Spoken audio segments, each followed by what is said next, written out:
Oke, balik lagi dengan saya Ebit di sini. Saya mau tunjukin kolam koi natural desain, ya kan? Ini saya bikin sebetulnya udah lama, sekitar bulan Oktober 2022, ya 4 bulan yang lalu lah. Ini baru kesampaian buat ngeliput sekarang ya, nge-review sekarang. Yuk kita langsung lihat aja. Ini desainnya seperti ini.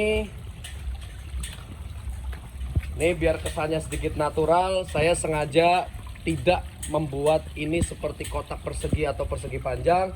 Jadi memang saya bikin sedemikian rupa supaya desainnya itu abstrak aja.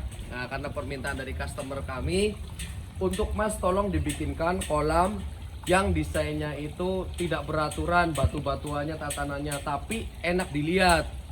Nah, ini sebetulnya ada perombakan. Awalnya tuh mau ke sini. Cuman karena pertimbangannya saya untuk wilayah sininya itu nanti akan banyak dead spotnya, jadi saya putuskan untuk belokin aja langsam ke sini. Jadi ini buat dimanfaatkan sebagai jadi ruang untuk tanaman aja, untuk bonsai besar ini, untuk menambah looks naturalnya gitu. Ini ada bonsai besar, terus juga di sebelah-sebelahnya saya kasih tanaman-tanaman kecil seperti pisang-pisangan untuk nambah kesan naturalnya. Kalau batuannya sih standar ya, kita pakai batu kali campur-campur juga sih. Nah, ini udah saya coating juga dulu. Ini coatingannya masih bagus. Ini memang habis hujan, habis gerimis, cuman setidaknya ya kalaupun tidak hujan, kalaupun pas panas ini juga mengkilap karena kebetulan dari customer mintanya di coating. Nah, kelebihannya coating kan kalau kena cahaya jadi mengkilap gitu. Kemudian itu kita lihat tuh dari jauh waterfall. Ini waterfall juga konsepnya saya bikin senatural mungkin. Jadi saya kepengen bikin waterfall ini looksnya itu tidak beraturan gitu loh, jadi kayak berasa di air terjun aja. Jadi mulai dari atas itu kita kasih T ini ya, turun, nanti terus ketemu belahan lagi, ada batuan gepeng lagi gitu, sehingga dia turun ke bawah. Itu airnya itu tidak beraturan, turunnya tuh menyebar gitu loh. Itu kebetulan udah banyak lumutnya karena ya udah running 4 bulan. Nah, oke, kita sebelum bahas ikan-ikannya kita lihat ke sini dulu. Ini ada chamber. Mungkin ada yang banyak bertanya, ya Mas, kenapa chambernya pakai batuan seperti ini, underseat? Karena dari customer itu pengennya kayak gini, Mas. Oke, kita lihat ya. Ini kan di sekelilingnya udah batuan semua pakai underseat. Terus kita tahu juga rumahnya ini, desain rumahnya udah pakai underseat juga. Nah, di sini-sininya. Jadi dari customer saya itu pengen kalau di kolam koi ini harus ada unsur-unsur batuan underseatnya kayak gitu. Sehingga tutup chambernya pakai ini. Maintenance-nya gimana? Iya, memang agak repot. Jadi beberapa kali juga ini bisa lihat, Mas, ada retak. Minusnya tuh kayak gini, karena kenapa nggak saya kasih tulangan, karena nanti kita repot kalau untuk mau backwash. Jadi kita hanya kasih tulangan di tengah untuk tatakan penyangga aja. Jadi ini tidak bisa untuk diinjak karena kekuatannya minim. Jadi kita hanya bisa nginjak di sini yang udah ada relnya aja. Ini untuk kolam ini total ukurannya 14 ton.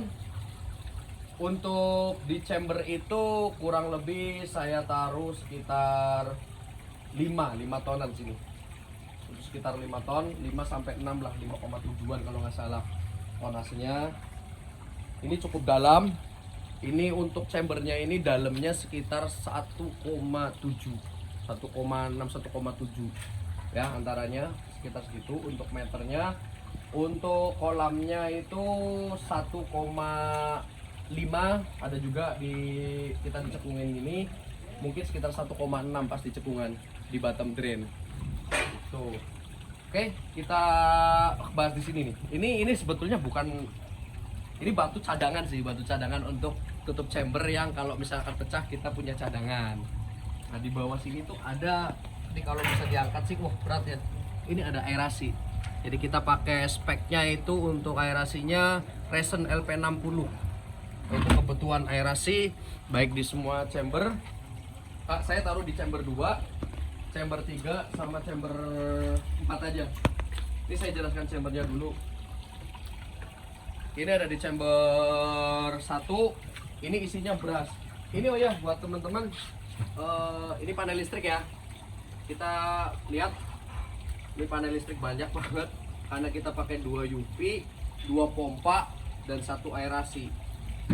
Panel listrik terhubung menyebar ke sana dan ada ke mesin juga. Ini chamber 1, bukanya juga agak ribet sebetulnya, cuman ya begini konsekuensinya kalau dari customer mintanya seperti ini ya kita bisa turutin seperti ini.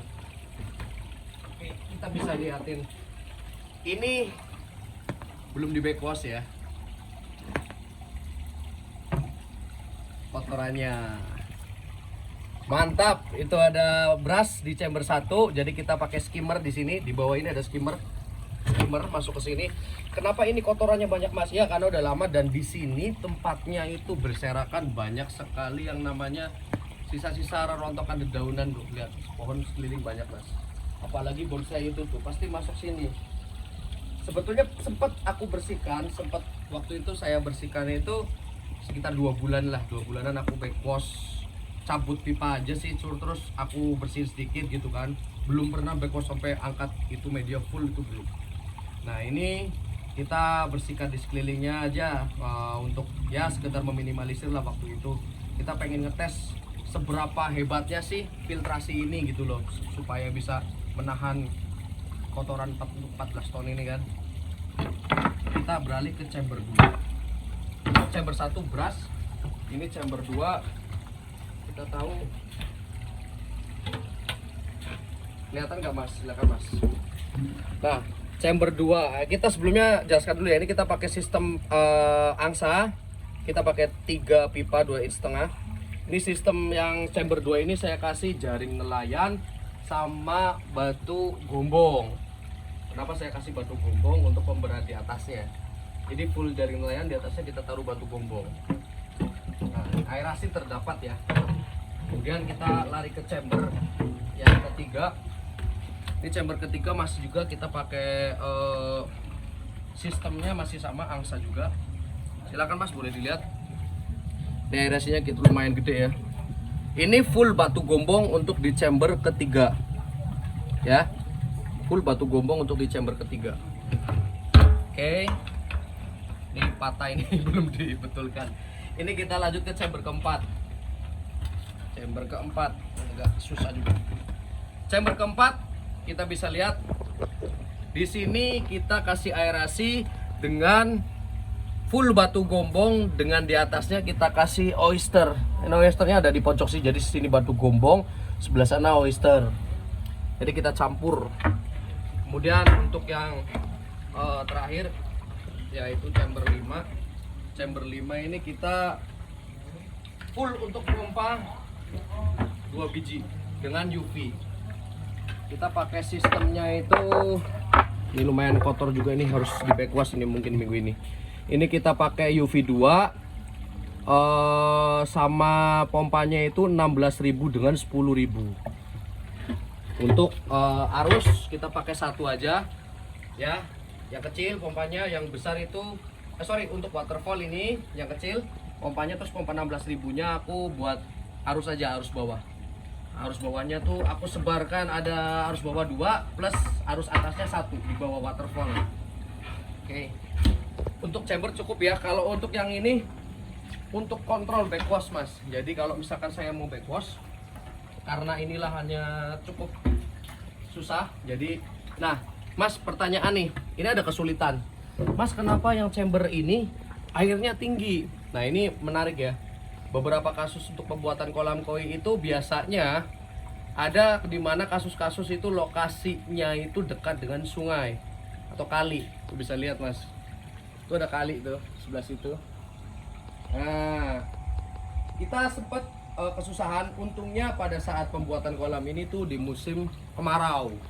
Jadi pada saat dikeduk itu si owner rumahnya itu bilang, Mas kalau 1,5 meter itu di sini udah keluar air dan bisa kenceng Mas, bisa banyak, apalagi kalau pas kali banjir air naik ke atas. Nah kita waktu itu untungnya pas musim kemarau, jadi bikin ini tuh dibikin cepet gitu kan Mas, waktu masih bulan Septemberan sampai Oktober air masih mending, belum keluar, itu keluar hanya di 1,7 meter kalau nggak salah pas dikeduk digali itu. Jadi ketika musim hujan atau musim hujan kayak gini kalinya meluap, ya air otomatis akan naik di sini karena di sini tuh full resapan. Jadi kita kalau mau backwash tinggal tarik ini aja. Ini untuk chamber 1 khusus. Yang ini chamber 2 dan 3, yang ini chamber 4 dan 5. Kita backwashnya begitu. Mas, ini gimana cara ngilangin? Ini kita sedot. Karena nggak ada cara lain selain kita sedot. Kita sedot dulu, kita buang ke situ, baru setelah kering, kita cabut pipanya ini. Baru kita tarik pakai pompa biar cepet. Sebetulnya agak ribet, tapi itu solusi yang paling baik sih karena nggak ada sistem drainase yang dekat dengan rumah ini kan. Yuk Mas, kita kembali bahas tentang kolam. Seperti yang saya bilang, ini 14 ton. Ini sisa kolamnya kita bikin natural. Untuk air, kondisi air kita bisa lihat sendiri. Ini sudah running sekitar 4 bulan. Ikannya juga bagus-bagus. Kita coba kasih pakan ya. Kita kasihin feeding. Ini enaknya kalau natural tuh ini, ikannya udah bagus, kita tinggal duduk di sini aja Mas. Duduk, pakai tangan kiri atau kanan bebas. Coba Mas. Nikmatnya untuk hobi koi itu kayak gini. Hand feeding ikannya bisa dilus semua nih. Ini ikannya cukup berkualitas ya. Karena customer kita memang pengen ikan yang besar Mas, tapi nggak terlalu besar, maksimal di angka 55-an. Oke, siap, kita bantu carikan.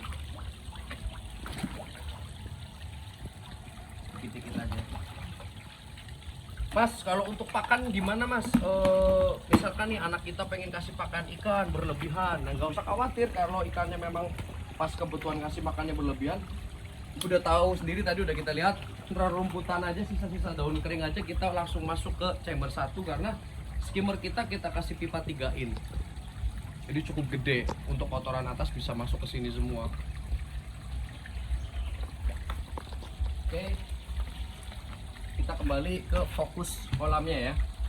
Kalau untuk speknya sendiri, dia sebetulnya menurut saya sih tidak terlalu besar banget karena ini ukuran standar masih di 14 ton itu total dengan chamber, tapi dia bener-bener sistem filtrasinya tuh kita bikin maksimal karena ini balik lagi ya, customer pengennya airnya tuh jernih Mas. Pokoknya saya pengen airnya tuh jernih, gimana caranya supaya si kolam itu gak butak gitu loh, minimalnya itu Mas. Kalau untuk lumut kan kita bisa akali dengan UV ya. Nah, jadi bisa dilihat sendiri untuk chambernya juga gedenya segitu, kita lihat sendiri.